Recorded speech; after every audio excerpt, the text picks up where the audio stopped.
Lahat ng drama, lahat ng tawanan, lahat ng iyong all-time hits.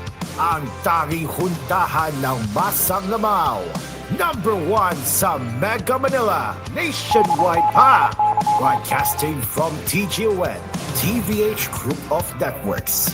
Dito lang sa inyong iisang himpilan. Cool FM.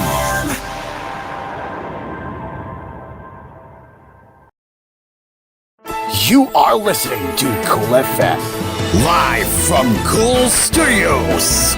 This is koolNews at 4. Good afternoon. This is Cool News at 4. I'm Carlo.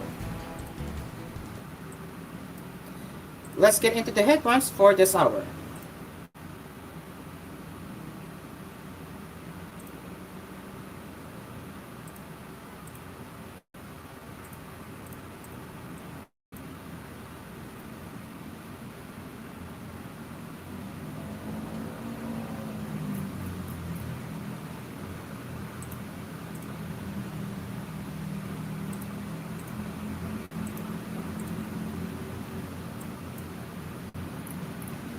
A measure that will discontinue the use of the mother tongue as a minimum of instruction from kindergarten to grade 3 lapsed into law on Thursday, October 11.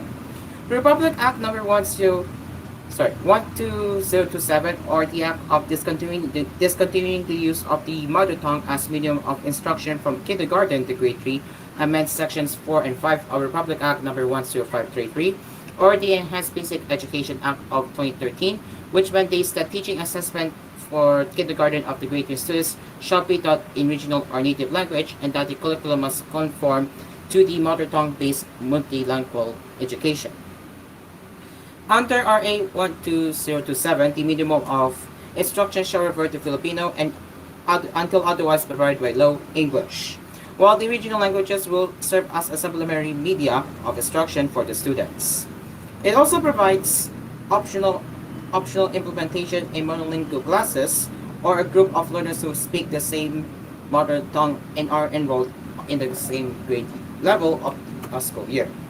Section 2 of Republic Act 12027 states that the framework of MTB-MLE in monolingual classes can be applied in monolingual classes given that the mother tongue to be used as a minimum of instruction follows the following requirements. Official orthography developed and published by the Commission ng Wikang Pilipino, official documented phonetically published by KWF, and availability of teachers in the school who speak and are trained to teach in the mother tongue. Republic Act 12027 likewise mandates that the Department of Education DepEd shall conduct a review of the optional implementation of the MTB-MLE program in monolingual classes at 3 years after the effectivity of the law. It further tasks DepEd to develop a mapping policy after a year of the law's effectivity to assess and classify learners based on their native language to systematically determine the existence of monolingual classes per school year. Republic Act 12027 shall take effect 15 days after its publication in the official Gazette. Human rights lawyer and former Bayambuna Representative Neri Colmenares on Saturday urged President Ferdinand Marcos Jr. to submit the sworn statements of retired Police Colonel Rowena Garma and self-confessed drug lord Carmen Espinosa to the International Criminal Court. This came after the recent developments in the House of Representatives Quad Committee hearings on extrajudicial killings, wherein the two resource persons dropped the bombshell. According to Colmenares, a counsel in ICC in some of the cases of EJK victims, said that the testimonies have a systematic pattern of human rights abuse that cannot be ignored. President Marcos Jr. must act decisively to demonstrate that his administration does not enable impunity by protecting those responsible for these heinous crimes, said Colmenares in a statement. He should turn over the Garma and Espinosa's testimonies to the ICC to ensure prosecution of former President Rodrigo Duterte and former Police Chief Ronald De La Rosa, Colmenares added. Garma revealed to the Quad Committee on Friday that the administration of Duterte implemented a reward system for police officers involved in killing drug suspects. The reward system under the Davao template ranged from 20,000 pesos to 1 million pesos per hit. Meanwhile, Espinosa told the lawmakers on the State Court Committee hearing that De La Rosa, now senator, ordered him to implicate former Senator Laila de Lima in the illegal drug trade as part of the political demolition. Espinosa recanted his statements against de Lima in April 2022, saying that they were all false and just a result of pressure, coercion, intimidation, and serious threats to his life and family members from the police who instructed him to implicate the senator into the illegal drug trade. Further, the former Bayamuna representative also urged the Department of Justice to file charges of coercion against De La Rosa for using Espinosa's testimony, adding that which the court will surely find more believable than De La Rosa's general denial. Colmenares also said that General Edilberto Leonardo, who has recently been tagged behind the killing of Philippine Charity Sweepstakes Office Board Secretary Leslie Parayuga, should be investigated. He also called on the members of the court committee to continue to probe into the human rights violation brought by the anti-drug war. We also call on the court committee to ensure the attendance of all those mentioned by Garma to free the truth. The family showed some hope due to the investigation being conducted by the court committee. We hope the chairpersons of the committee will pursue the search for justice to the bitter end, Colmenares said.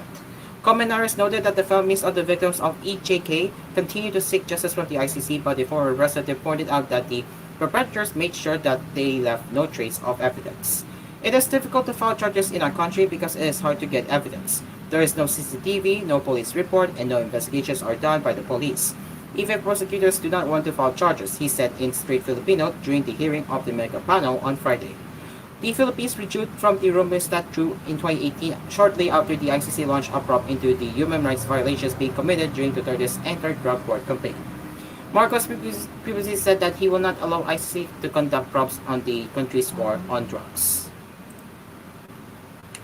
The Quezon City government continues to intensify its initiatives to combat cancer as part of the city's celebration of Breast Cancer Awareness Month. Q citizens can avail of free clinical breast examinations and mammograms for women ages 50 years old and above. All 66 health centers offer these services all year round from Mondays to Fridays, 8 a.m. to 5 p.m.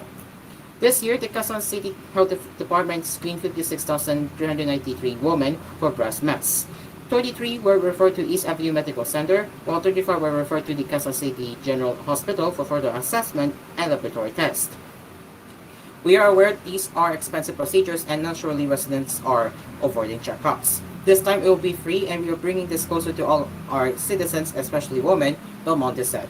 Those who test positive for lumps will be assisted with medication at the EAMC and will be supported by the local government in receiving free treatment, including chemotherapy, radiation therapy, or surgery. In partnership with the AIA Hope for the Breast, free breast cancer screening with mammograms was also provided to Quezon City Hall employees last Friday. Through our partnership with AIA Hope for the Breast, Q citizens can now access free screenings and comprehensive support. For those diagnosed with breast cancer, AIA will cover treatment until full recovery. There is no need to fear. Early screening ensures we take control of our health and our future, Mayor Joy Belmonte said. She added, for women aged 35 to 60, especially those with a family history of breast cancer, regular breast screenings through mammograms and ultrasounds are crucial. These tests can detect cancer early, often before symptoms appear, significantly increasing the chances of successful treatment and survival. Early detection means that any signs of breast cancer can be treated while they are still manageable, leading to better outcomes and faster recovery. Livelihood assistance will also be covered to patients through the Public Employment Service Office, as well as facilitation to secure a person with disability identification card. Quezon City is the first city in the country to pass an integrated cancer control ordinance through SB-3285 S-2024, authored by Councilors Alfred Vargas, Dorothy Delarmonte, Bernard Herrera, and Joseph Juico. This measure mandates the city to establish a comprehensive approach to addressing cancer through interventions, from prevention to treatment. The ordinance requires the establishment of early lung cancer screening to include free chest x-rays and low-dosage CT scans for residents. Patients will be referred to the Lung Center of the Philippines for further assessment, where free treatment will also be provided.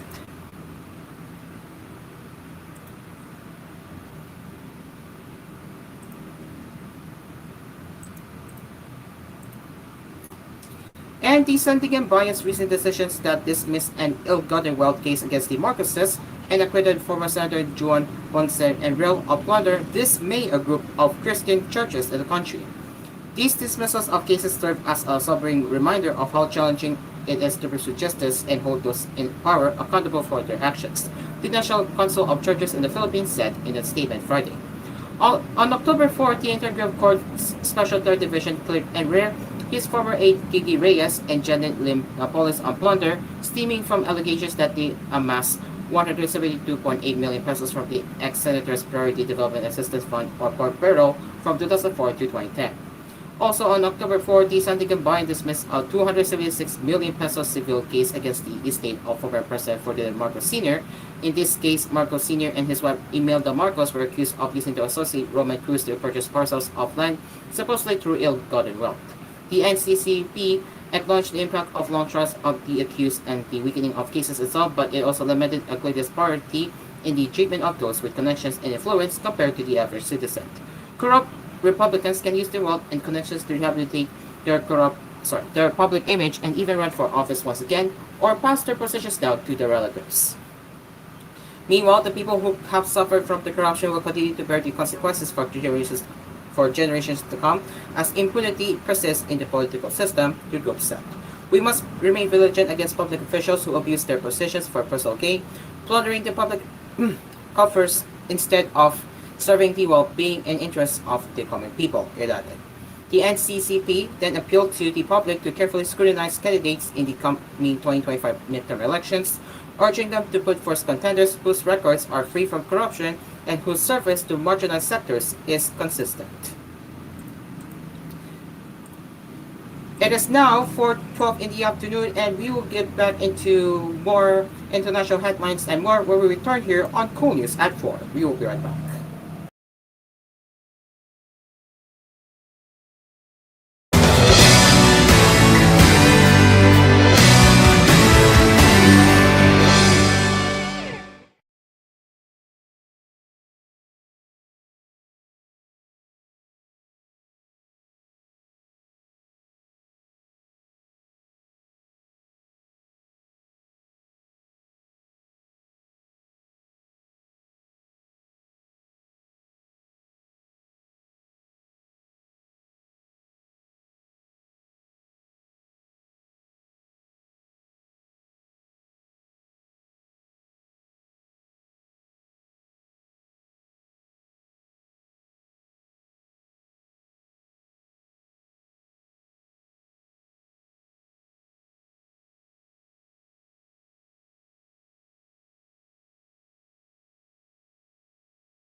koolNews at 4.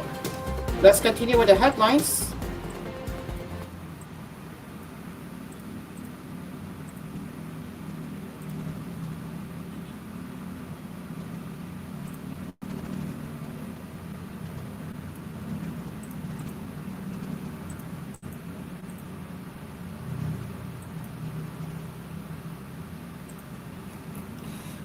The Department of Migrant Workers on Saturday said no Filipino was hurt in two air raids conducted by the Israeli army in Beirut on October 10.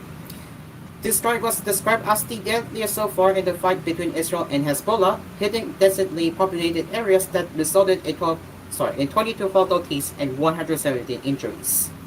At present, we haven't heard any Filipino hurt in the attacks in Lebanon, whether in southern Lebanon or in Beirut, Migrant Workers Secretary Hans Liot Katak said in an interview on the sidelines of the Saturday News Forum in Quezon City. This is by God's grace, and we hope that it will stay that way, he added. In an advisory on October 12, the Philippine Embassy in Beirut said the latest airstrikes heightened concerns for civilians' safety amid ongoing military operations. It advised all Filipino nationals in Beirut to avoid affected areas, particularly Ras Naba and Nuiri. Katak said majority of the 11,000 Filipinos in Lebanon are residing and working in the capital city. At present, about 570 have expressed their interest to voluntarily leave Lebanon, 221 of whom have already secured flights from October 12 to 28. The exit papers of the remaining 350 are being processed by the Philippine Embassy. Katak said at least 178 Filipinos are being housed in shelters and hotels across Lebanon.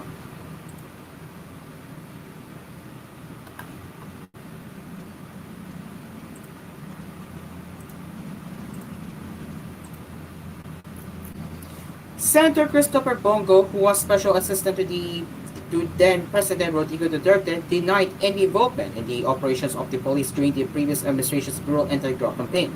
The senator said in a statement Saturday, "I have no participation whatsoever, directly or indirectly, in the operational requirements of the war on drugs."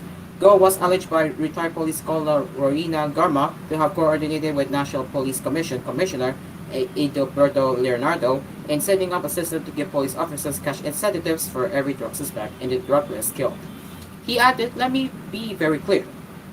My office had nothing to do with the operation and organization of the police force. I also had no hand in the office of the President's finance since that was not part of my mandate before.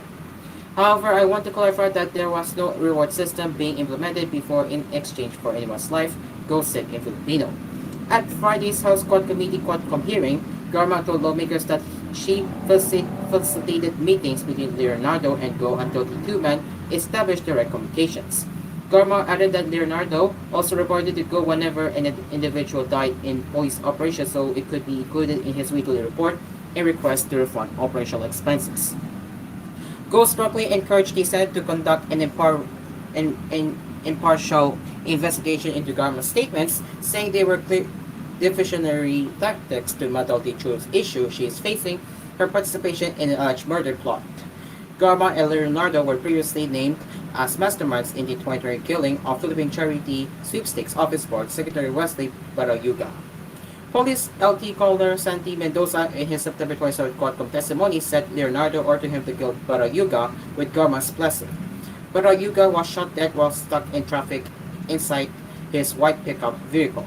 He was on his way home from the PCSO headquarters in Mandaluyong City in July 2020 when an unidentified assailant on board a motorcycle opened fire. Go said in Filipino, "It's saddening that times have changed. Politics are being mixed into investigations, and we're forgetting everything the previous administration did to rid the country of criminality and drugs for the future of our nation and our children. I always say the people have a right to know the truth. Let's stick with what's true and right. I would much rather work and serve my fellow Filipinos, but if my own name is being smudged, I won't stand for it," he added.